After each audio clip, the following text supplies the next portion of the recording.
Visite très importante pour la région qui a souhaité pouvoir être en solidarité avec l'Ukraine, qui a choisi de coopérer en particulier avec un oblast, celui de Dnipropetrovsk, pour travailler à l'expertise, à l'aide française pour la reconstruction en Ukraine.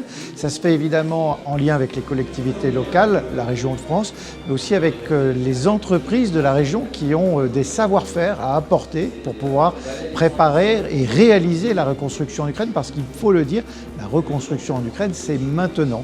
Et on a tout simplement découvert deux entreprises qui ont le goût de l'international, qui connaissent l'Ukraine, Flippo, Neoeco, et c'était important de pouvoir aussi échanger directement avec Pierre Heilbronn et les acteurs de ces deux entreprises. Neoeco, c'est un groupe déjà dont une des branches fait de l'ingénierie et du conseil en création de boucles d'économie circulaire. Alors ça veut dire quoi une boucle d'économie circulaire?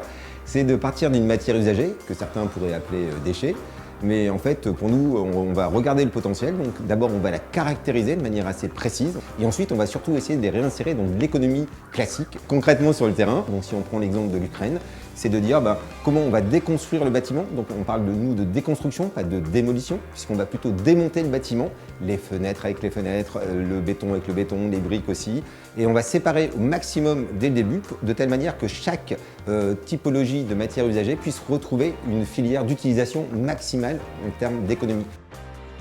On va trouver ici toute une série d'échantillons de, par exemple, la déconstruction d'un bâtiment typique en Ukraine. C'est qu'on va retrouver à la fois des granulats, donc on va pouvoir reconstruire et refaire des bétons pour reconstruire les nouveaux bâtiments. On pourra recycler environ 90% de tout ce qu'on aura déconstruit. Et en plus, ce qui est génial en Ukraine, c'est qu'on va retrouver des anciens combattants qui vont nous aider à démonter les bâtiments. Donc en plus, il y a une dimension sociale qui est toujours très intéressante et c'est passionnant comme métier.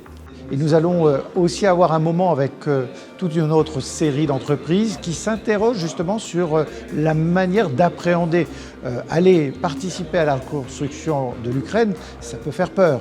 Est-ce qu'il y a des marchés à aller chercher? Comment sont-ils garantis? Comment sont-ils financés? C'est tout l'objet de cette visite et de cette journée passée ensemble ici dans la région de France.